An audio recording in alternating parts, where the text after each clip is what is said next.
Hey Internet, it's RJ. Welcome back. Thanks for tuning into the show today. Now today is Sunday, so you know what that means. We're going around the net with all the news you can use in the week that was in credit and finance. So on the docket for today, if you have some summer travel plans, well, these credit card stories may help you out. We have Bank of America launching a new line of cruise cards as Royal Caribbean. We have Chase opening up that spend features to help you hit Hyatt Status faster. And of course, we will close with some American Express changes that sees the war on extreme couponing getting a little bit more interesting. So, of course, if that sounds interesting to you, go ahead, press the subscribe button, and let's get to work. Now, we will lead off with Bank of America. They've been in the news a lot lately with their changeover from preferred rewards to whatever they're calling it now. They're just hiking the amount you have to have over there to get rewards. But luckily or unlucky enough, these cards have nothing to do with preferred rewards. In fact, Bank of America now has a partnership with Royal Caribbean with 2 cards. So if you want to do your best Jack Sparrow, well, then take a look. Or maybe just enjoy the buffet and go down the water slide. Either way, they got you covered. So, Royal Caribbean Cruise Line, 2 cards. The first one up is the Royal One, no annual fee. Your multipliers for 3 back on purchases with Royal Caribbean. Celebrity Cruises and Silver Sea, 2 back on grocery, gas, and EV charging. 1 back on everything else. You do get a few benefits. Priority boarding for Royal Caribbean and Celebrity. I guess Silver Sea isn't going to play that line cutting game. $100 anniversary reward after qualifying spend. They didn't really list what the spend was in the memo, weirdly enough, so I assume that'll come out once the cards are actually open for application. It's a Visa signature, so you do get the travel protections and no foreign transaction fees, which is nice given it's a no annual fee card, but still overall, eh. Now, the Royal One Plus, the Big Brother one, is coming in at a $99 annual fee. For that extra money, you step up to 4 back on purchases with the same folks, Royal, Celebrity, and Silver. 2 back, the same 2 back on gas, grocery, EV charging. You also get air, hotel, and dining as well. And then 1 back on everything else. So a little bit more in the 2X category. Benefits, you do get a little bit more here. So priority suite boarding for Royal Caribbean, Celebrity, and this time Silver Sea Vacation. So if you spend a little bit more, Silver Sea is all about it. Priority luggage handling with Royal and Celebrity, but again, Silver not so much. $200 anniversary credit with qualifying spend. Again, I don't know what the spend is right now. $120 TSA pre-global entry every 4 years. Same Visa signature and no foreign transaction fees as well. So there you go. There's a press release. As I said, they're not out yet. I didn't know what the required spend is. Overall, cruise cards are for some reason always historically weak. I think these multipliers are very weak. I mean, as you know, the 2X back, well, get yourself a city double cash. And then, for the rest of it, I don't know that there's really enough here. I mean, you'd have to be a real extreme cruiser, so to speak, to get one of these. It always has been interesting, though, of why cruise cards are so weak. I mean, I guess if you go often enough, then sure, why not get your 3 back on tickets? But because cruises are generally left off of travel categories. But overall, not much to see here, so let's just keep it going. If you don't fancy sailing the high seas to your destination, you might be flying United, and all the thanks you're going to get is an increase in baggage fees. I thought that was like a really nice transitional tie-in there. United is raising the baggage fees by $10. If you're checking a bag, it's going to cost $10. This is going to be for tickets purchased after April 3rd. So already by the time you're watching it, I'm going to go up for $10 for your first and second check bag and $50 for your third check bag in most markets. This does follow JetBlue, that's increasing their check bag fees from about $5 to $9, I want to say, depending. So not a huge deal, but the problem is that one of the legacies do this, that gives them permission for all of them to do it. So I would imagine American will follow suit, and I don't know, Delta's normally the one who goes first, but they could do it as well. I mean, they'll quote you something of offsetting fuel charges, things like that. I do think a lot of this is to push folks to credit cards more. Again, as we've seen, Delta makes a ton of money. I think there's a multi-billion-dollar earnings from their partnership with American Express. So, you get the right credit card, well, then you use that card, no baggage fee. So for some of you, it might not matter at all. Again, I don't think $10 is make or break, but at the same time, we'll see everyone else do it. I famously have never checked a bag, so I'd like to keep that streak alive. I'm not talking about like gate check when you get there, but like check before security. So anyhow, there you go. We'll keep an eye on that for you as summer travel begins. And now, if you're not, well, if you cruise or fly, you'll need a place to stay, and perhaps you're a Hyatt faithful. Hyatt, I think the only reason people are still fans of the House of Diamond and Chase cards these days. Well, if you remember back when the newest version of the Sapphire Reserve came out, there was talk of being able to get Hyatt status, and now that perk, or that feature, I guess, is live, and we now know the spend. So if we take a look at this, so what you're going to get is Explorer status, and then what you're going to have to do to get it is spend $75,000 for personal cards and $125,000 for the business card. So quite a bit of spend. I believe Explorers is like 30 nights or something like that, so it's still quite a bit of spend given the nights. Now, once spend is reached, you receive status for the remainder of that calendar year and the following calendar year as well. So yes, Explorers, I did write it down. I'm getting better. 30 nights and 50,000 base points, or 50,000 base points per year.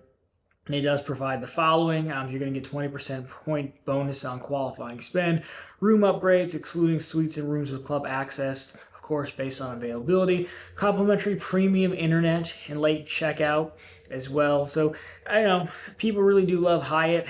I don't know if any of that's really worth $75,000 in spend. Again, I've somewhat changed my mind on this, because ideally, I mean, as you can see, the great argument is like, we don't want to put that spend on this card because I don't get the best multipliers on it, because a lot of that spend can be non-category spend. But in exchange for more points, they're giving you, status, and people have wanted Hyatt to do something forever. So I think it's probably as good as it's going to get until we get that rumored I don't even know if it's rumored. I think it's just more so wishful thinking at this point. A high-end Hyatt card, which I still do think will come just because of money, and they're throwing in a little bit more, getting a little bit less uptight on the status. Overall, it's easy for me to say it's not worth it, but again, if you want the status, it's probably and you don't travel enough to get 30 nights, probably the quickest way to do it until we have that higher end card. So there you go. That is now live for you, Sapphire folks, if you have it. Now, another travel story. We're doing a lot of travel today. American Express. I think the last few of these are going to be American Express based. Small one here, transfer partners. You might want to go back and book a cruise or deal with United, because American Express is losing Etihad as a transfer partner. This is changing on June 30th of this year. Again, not a huge deal. Just remember, if you want to do some transfers over there, you got to do it now. Between then, I think Etihad still has Capital One, Citi, and Bilt. I think Bilt has everybody at 1-to-1 as well. So if you do have all those points currencies, you can, of course, use that. But again, Amex points. If you want to send them over there, now would be the time. Well, you have until June, but it'll be here before you know it. Sticking with American Express, the Amazon Prime Business Card is with American Express, or it was, because in a shocking turn of events, they're ending that partnership, and the card, believe it or not, is moving to U.S. Bank. Now, they did send out notice to cardholders, which you have on screen now, because we're reaching out to let you know that American Express U.S. Small Business Co-Branded Card, that's a mouthful, relationship with Amazon is ending. Your Amazon Business or Amazon Business Prime card will be replaced with the Amazon Co-Branded Credit Card issued by U.S. Bank. They wrote that unnecessarily weird. It's just moving, right? They expect this to be done by August 14th of 2026. Of course, you'll get additional information.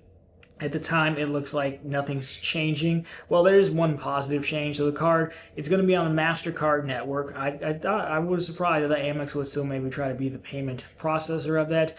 And so the 5X and 3X are going to stay, but the spend cap is moving up from 150 to 150 a year from 120 a year. So that is a nice change. Overall, I was just more so surprised that U.S. Bank got in the mix. They don't really tend to compete that much on these things. I could have seen it being easier for them to just consolidate it under Chase with one provider, but if you're Amazon, it makes sense to have two players, given we know a few years ago Chase and Amazon went back and forth for quite a while over credit limits and approvals. So it probably makes more sense to have two providers, keep them in check, so to speak. So no big changes there. It's probably a little bit tougher to get approved at U.S. Bank, as we know, but the card is now down and is not taking new applications as you would expect. So if you want it, you'll have to just wait until it shows up at U.S. Bank, and we will let you know when that happens. Because again, we'll be interested to see if there's a intro offer or anything like that. There'll probably be one. I don't think this is going to be a lot of fanfare or anything crazy. Now, continuing with American Express, in the world of extreme couponing, as promised, we have 2 updates. So, first of all, we've been following the Saks story. We know Saks Fifth Avenue gone under, filed for bankruptcy, but for the longest time they still had some stores, and you could still use your credit, probably for gift cards is what most folks do. Well, it looks like now the credit itself on the Platinum card is going to go away. So I pulled this notice from the doctor here. It said starting July 1st, the annual Shop Saks credit on the U.S. Consumer Platinum Card will be removed. New and existing U.S. Consumer Platinum Card members can continue to get up to $50 in statement credits, yada, yada, yada, through June 30th of this year. No minimum purchase required, as they said, of course, enrollment required. On July 1st, we plan to introduce several new and exclusive Amex offers to the Platinum Card at top retailers and brands that our card members know and love. More details to come. So you've got to use it. It was always use or lose anyways. Just make sure you get it done by June, and you're just not going to get that second one. And since technically you're paying, it was part of the promise, they're saying we're going to replace it with some Amex offers. That could definitely be hit or miss. Sometimes on occasion Amex does have pretty good offers. So I don't know what they're going to do when they say high-end retailers. You got to remember who the clientele are on the Platinum Card. Walmart Plus excluded, I guess. So just keep that in mind, use it, and then I would expect it would be replaced by something by next year, something like that. Overall, again, with this version of the Platinum, there's still so many coupons that I don't know if you phone in and be like, oh my God, you took the Saks credit away, I'm going to cancel unless I get a retention offer. What else were they going to do, right? It's no longer really reliable to use reliable redemption, given there's only a handful of stores. Of course, it does work on Saks.com, but still, right? It just made sense. So there you go. Now, another interesting story on credits and coupons is Lululemon. As we know, part of the last Platinum refresh, they added the Lululemon $300 credit in typical fashion, $75 in the beginning of the year, another $75 at the end of the year. And as folks do, they would go to the store and they would buy $75 gift cards. Well, it looks like it's no longer possible to purchase $75 gift cards in store. And then I don't think you can do it online either. This was from Frequent Miler. He said they were pulled from online as well. So you can still buy $50 denominations, just not $75. And so that's interesting. As I saw a Reddit post from someone who claimed to work there. And they said it was partly because of the cards, partly because of gift card fraud, which I do believe. Gift card fraud is very rampant, but then why not just get rid of all the gift cards, right? Or just the 75s, So this seems very targeted at folks just coming in and buying them and buying nothing else. And which I do think with the last part of this, I do think is interesting what we've seen. And I'm no fan of the Platinum card in its coupon format. However, we know the youngsters are popular, or this is a popular product with the youngsters, but we've also seen the Lululemon thing just happening. Now, granted, the Saks thing was from bankruptcy, but there were plenty of stories of folks going into Saks and the cashiers trying to discourage them from using the Platinum card to buy $50 gift cards, right? It was well known. We just saw United Travel Bank get fixed for the airline credit. I can't imagine it's going to be too long for the Delta additional collection, I believe it codes as, gets sorted out as well. We've even seen them go back farther to the Uber credits and say, well, now you're not going to get to use the credit unless you put the remaining charge on an Amex card. All that to say, I do find it interesting from an Amex as a B2C business to, I guess, B2B business to another business, what they're pitching, how they're going to have to work on this. Because I really don't think, in Amex's defense, I really don't think they care. They're more so, I'm trying to sell advertisements essentially to these vendors, to these partners on the card. But once you sell them on that, you do owe it to them to be a good vendor, right? And so, I'd imagine it'd be easy for Lululemon to say, hey, I want to pull a report of, after credit spend, right? So, as we all know, coupons, I give you $75 off. I want to see how much above the $75 you spent. They really pull one and say, well, a significant amount of people aren't spending anymore. I also think this means we like to think we're geniuses, but it's not that hard for regular people to figure out, well, I could just buy a gift card, And so all that to say, I can see why the vendors or the partners would want it. I do wonder at what point does Amex have to start looking at, if I'm advising a potential business customer on advertising with my card, is there a better way to structure these? Because obviously coupons and sales are meant to influence behavior, but they're not influencing behavior enough in the way we want. And what can they do about that? I think a quick fix, a reasonable fix for things like this would be, I give you 75 in the beginning of the year, but it does roll over into the next second half of the year. So if you wait till like July, you can have $150, and do something like that. It obviously doesn't really work for the Uber credits, because it would, everyone would just wait and they want multiple touch points. But I think even at the Uber credits, maybe if it was quarterly rollover or something like that, would be a little bit better. I mean, I don't think they're going to, I'll close here, I don't think they're going to do anything. It is interesting. We've seen a series of these happen. So I do wonder how it's going to go, or if they're even talking about it, or if I'm trying to spend my marketing dollars, to what level am I holding American Express accountable to this? I'd imagine Delta, it's not too hard to phone them up and be like, hey, block anything that says additional collection. This one, I still think, 75 is hard, but I'd still buy $100 in gift cards and maybe you spent $25 extra. But if you're going to use it, it's not really that big of a deal. So anyways, there you go. The Dunkin' one too, like the all auto reloads is a big one, so I think we're continuously seeing it.